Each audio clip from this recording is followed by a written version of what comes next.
Okay, welcome everybody. Before we get started, I want to thank our sponsors. We got an anonymous sponsor by somebody who inspires me constantly. So we're learning in his honor, and any inspiration we walk away, any new pathways in our Avodas Hashem, in our heart, our neshama, our nefesh Bahamis, nefesh Elikis, wherever this is going to take us, it's going to be in his honor. And may you continuously inspire us. Anyways, this week is Parshas Shekalim, and Parshas Shekalim is basically we're reading about the half a shekel that everyone would give back in the time of the Beis Hamikdash in order to join in the communal sacrifices and the karbanos. And everyone would chip in, and like this, everyone had a part in the daily karbanos, in the Shabbos karbanos, and so on and so forth. Practically these days, obviously, we don't have those karbanos on a physical level, but we do know that Torah is from a lashon of Torah. Torah is supposed to be a lesson for us and an everlasting lesson. Like we know the story of Ayeka, where the Alter Rebbe asked the sergeant, the minister, do you believe the Torah is everlasting and applicable for every single second of your day? And so obviously the Alter Rebbe was very impressed that even a guy has been affected by his shita, his way of viewing the Torah. And same too for us, obviously, every single aspect of Torah is an everlasting message. So the question is what is the message for us about the half a shekel? What does it mean to give and be part of the communal sacrifices in our day and age where we unfortunately don't have a physical Beis Hamikdash?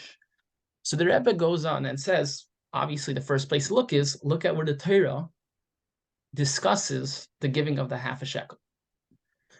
So at the place where it discusses the half a shekel, what's interesting that Rebbe points out is it says every Jew should give a machzas shekel. That's every Jew between the age of 20 till 60 should give a half a shekel. And then the Torah goes on to explain a half a shekel is 20 gera, 20 of the currency back then, which every person should give a half a shekel. So Rebbe says, what is going on here? What's happening? What is this? You should give a half a shekel, and then it goes on to explain what a half a shekel is. Meaning, if people know what a half a shekel is, then why are you explaining what a half a shekel is? And if people don't know what a half a shekel is, why are you telling people to give a half a shekel? First, explain it. So the Rebbe says, obviously, there's something going on here. And he says to add to this, the fact that it says after explaining what a shekel is, 20 gera, it goes on to say and repeats itself, you should give a half a shekel. So the Rebbe says there's for sure something up here. There is the half a shekel, which is seemingly its own package. And then there is the shekel that's the value of 20 gera. And out of that shekel of 20 gera, you have a half of that you're supposed to give. So the Rebbe says, let's unpack this. What does it mean to us? What does that mean to me today, right now, in our time? So the Rebbe says, practically, what's going on here? Oh, before we go on, what I'm going to do right now is there is the mimer, which back in the Hasidim would say there's the mimer, which is the question of the mimer. There's the answer. And then there's the biur, which basically is the whole what's sandwiched in between the question and the answer. In other words, what the Rebbe goes on to explain why this is a powerful question or important question, a practical question, and why this is a very good answer. So what I'm going to do right now is I'm going to explain the mimer, the question, the answer simply, and then we're going to go and take a part of one of the things that the Rebbe explains, and we'll play around with that. So the Rebbe basically says like this: what is the idea of the machzas shekel? Is the machzas shekel was towards bringing karbani sacrifices, which was part of the avodah of the Mishkan, the Beis Hamikdash, which practically means part of the avodah of turning this whole entire world into Beis Hamikdash, because Hashem wants a home. Hashem wants a dwelling down here. And so what is the machzas shekel? Machzas shekel is part of the idea of bringing Hashem home, making this whole entire universe a place for God. Okay, fine. So then what does the half a shekel in its own package mean? And what is the shekel that's 20 gera that we're giving half? So the Rebbe explains very nicely like this. There is what you have to begin with, what you're gifted from Hashem.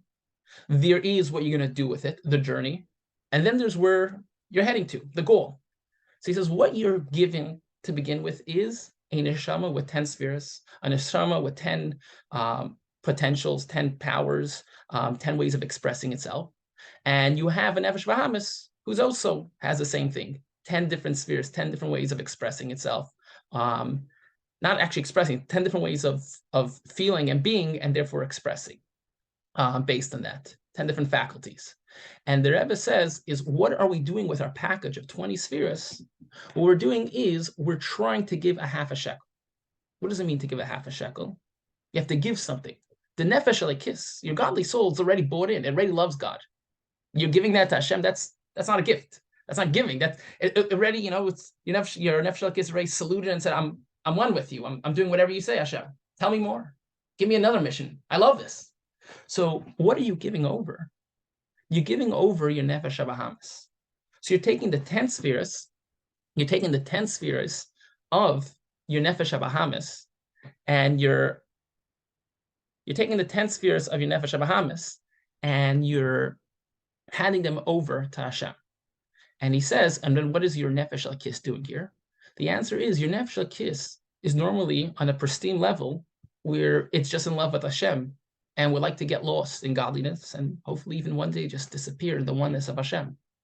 And what is your nefesh al-kis doing? It's stepping down, talking on a lower level, thinking on a lower level.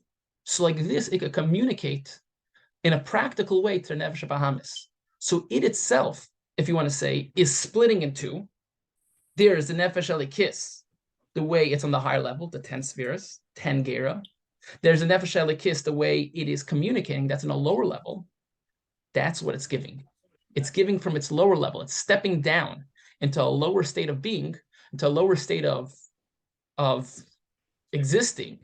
Obviously, it's not. It's obviously it's a neshama, but it's stepping down in order to be able to be effective in communicating to the nefesh habahamis the beauty of God, the reasons why it should be given over to Hashem. It starts from bringing and saying, Hashem's everything you love.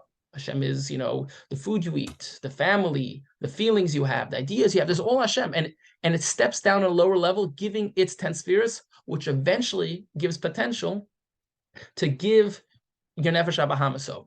So you have the 20 gera, and out of the 20 gera, you're giving a half a shekel. You're giving your nefesh habahamis away to Hashem. You're giving your nefesh alekis a certain level to Hashem by sacrificing its wants and stepping down to a lower level to be communicative, be practical to your nefesh habahamis. So that's what you have, and that's where you're going for. So then what is the machzah shekel that is plain? The Rebbe says this machzah shekel is not part of the 20 gera. This doesn't go by the currency of 20 gera. This machzah shekel is a half a different shekel. This is the half a shekel, the way your neshama is at its highest level. Some places it's in Atzilus, and sometimes in the Maimer explains, this is the way your neshama is in Atzmos. So when you work on giving your nefesh habahamis over to Hashem, you work on your nefesh alekis, giving up its dreams of coming one with Hashem and doing what Hashem wants, communicating on a more practical level, you start clicking into a higher currency. The shekel that is not part of the 20 gera, a shekel that's a half a shekel of God's shekel, if you want to say. And that is a higher state of being. That is where you start experiencing Atzmos. So that is the whole package in small. What am I doing with my machzah shekel? What is the avodah for me practically this week to give away half of a shekel? Sounds nice, not easy, right? Giving over our nefesh habahamis, slowly packaging it where it's in line with Hashem, slowly packaging where it's in line with my nefesh alekis, sacrificing my nefesh alekis also a bit. Because I'd like to, just fly high, daven all day and learn all day, be busy with Avos Yisrael, the exciting Avos Yisrael, right? And I'm sacrificing that. I'm sacrificing that to give that to Hashem. And that is what my avodah is. And as a gift, I get to return to my truest self, to my place where I'm sourcing Hashem and start experiencing life on a whole new level. Now, I want to step into a bit of the beer, a bit of where the Rebbe starts explaining what's going on here. So in this mimer, the Rebbe takes it a step deeper and he says, okay, we're talking about machzah shekel and making Hashem a dwelling place. Let's unpack that.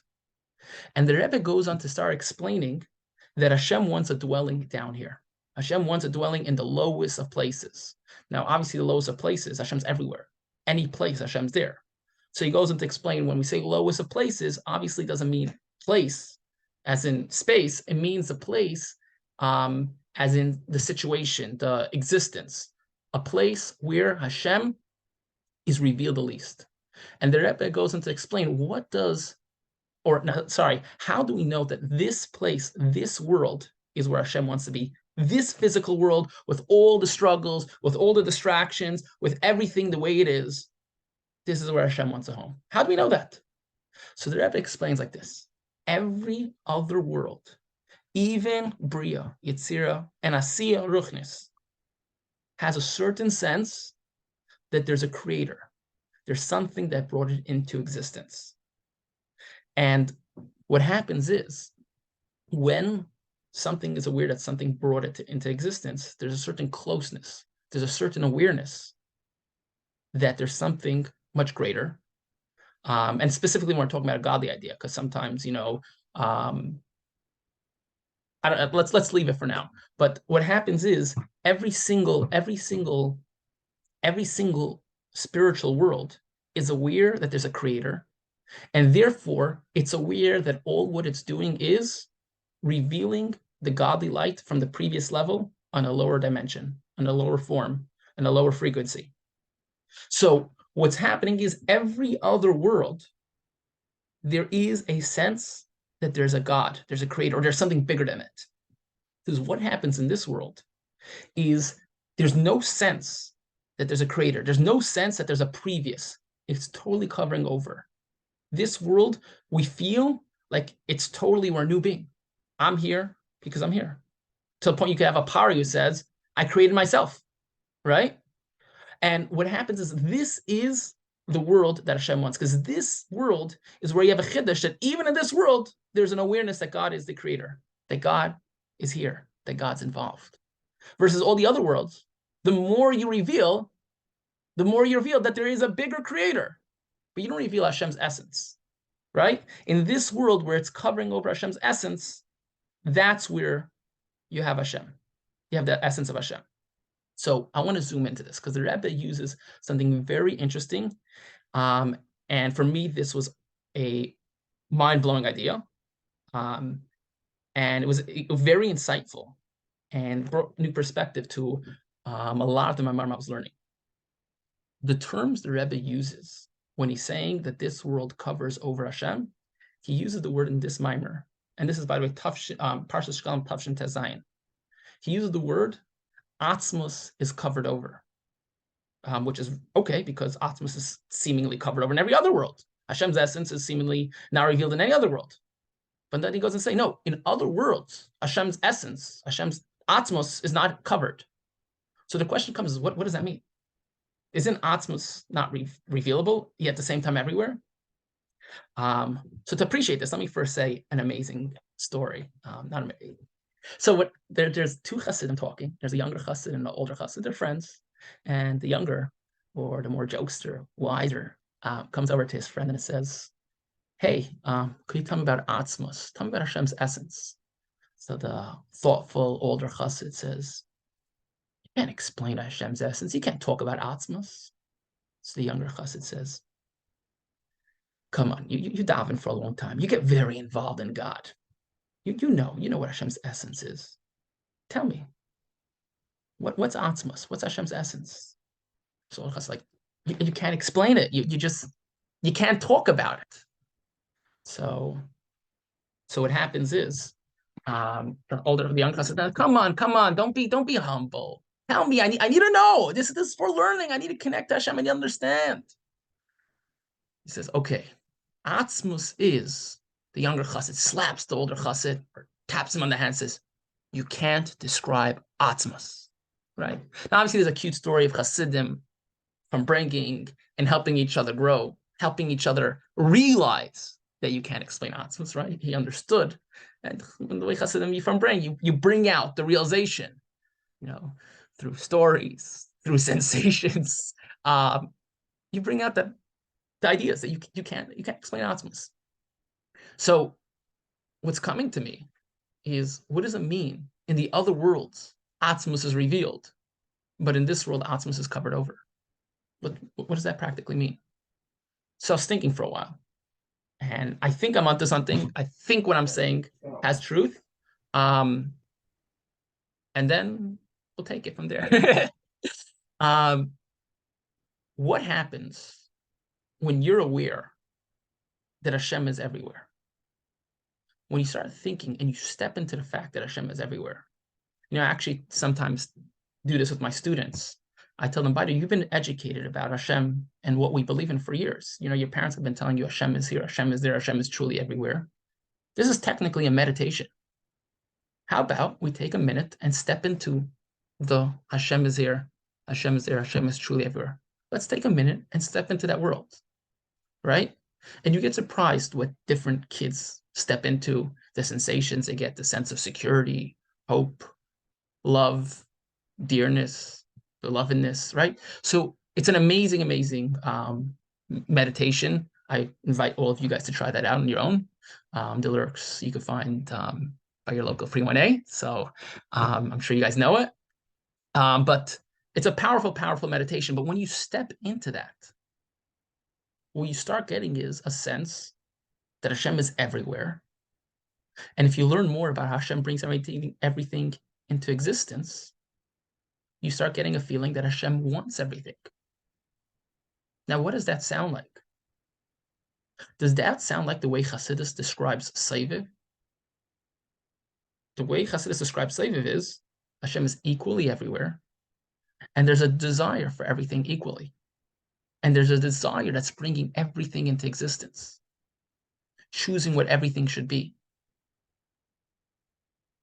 So what I was understanding was, what does it mean Atzmos is revealed in other worlds? Being that the other worlds are holy and they have a sense that they have a creator. So they're not getting distracted that maybe my creator is this, maybe my creator is that. They have a very strong sense of who the creator is. Now, obviously, they don't understand Atzmos, but from their vantage point, what's the sensation? What's the feeling they get with this awareness that Hashem is here, Hashem is there, Hashem is truly everywhere? A feeling, a sensation of Seiviv. And that is what I believe is being revealed in all the other worlds. Besides for the feeling that Hashem gets involved in every part of me and gives me all my details, there's a part of me, if I'm existing in the higher worlds or my being in the higher worlds, there's a feeling in Bria, Yitzira, Asiya, Atzilus, and so on, Asiya Gashmias, that a feeling of Seiviv, a feeling of totally wanted, totally surrounded, totally Hashem. To make this more practical, so before that, in this world, there's no sensation that Hashem is here, because Hashem totally covers over the feeling that there's a creator. And therefore, do I feel that Hashem wants me constantly? Not necessarily. Do I feel that Hashem is involved in everything? Not necessarily. Do I feel that everything is totally Hashem? No. So that could be possibly what it means that Atzmos is revealed in the higher worlds versus Atzmos is not revealed in this world. So what does that do for us practically? What do we do with this information? So to appreciate this, let's take last week's Parsha. Last week's Parsha, we have an amazing, amazing character. We have Yisro. Yisro is a very thoughtful person, but more than thoughtful, he's a person seeking the truth. That's more powerful than anything. Yisro is seeking the truth. And Yisro hears about the fact that there is a mass exodus from Egypt. There's a God who cares about a certain nation, getting involved in their life, getting involved in the details of everything, and takes them out of Exodus, splits the sea, fights Amalek, and according to some opinions, receives the Torah before Yisro comes. What does Yisro feel? Well, let's analyze. No other Goyim. There's a few, the Medrashim explain, there's a few other Goyim that came besides for Yisro. But most of the other Goyim, well, if they were in the way of the Yidden, got more defensive, more scared. And all the other Goyim throughout the nations, just, okay, I guess there's a force in nature that cares about the Jews. Cool. What does Yisro feel? Yisro feels that all of a sudden there's a sense of purpose. There's a being that wants something out of his creation. And it looks like he's involved in everything. Sounds like Yisro is getting in touch with Seif, right? Sounds like Yisro is getting in touch with a sense that Hashem is everywhere and Hashem wants everything. Now, obviously, everything in a holy way. Now, Chassidus explains that a Yid could experience a Seiviv feeling. A Ger, Sheniskayer. In other words, a Ger is born already with a Jewish neshama. Sounds like they could potentially get in touch with Seiviv already, or maybe only after. But sounds like something's attracting Yisro. A certain sense of something awoke his Seiviv in this physical world. In this world filled with all the distractions, the biggest distraction, that maybe there's no creator. Yisro's Seiviv is potentially arousing. This is powerful. This is super, super powerful. And this is potentially what every single one of us could get in touch with. When we start realizing that Hashem is here, Hashem is there, Hashem is truly everywhere. When we start stepping into that, we might just get a feeling that we are a piece of Atzmos. But once again, Atzmos you're not going to be feeling, but you're going to be feeling what the feeling of Atzmos gives off. Ayr. Obviously, one chooses to create. Ayr. Ayr Seiviv. A feeling of Hashem's here, Hashem's everywhere, and he's wanting everything.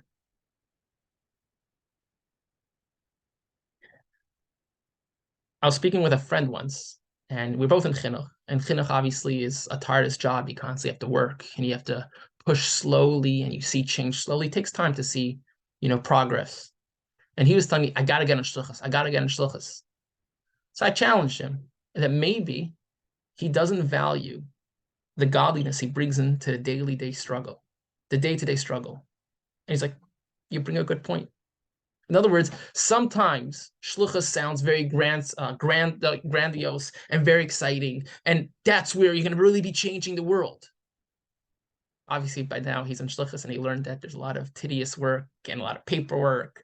But a lot of us think that only, the fireworks is where we reveal godliness.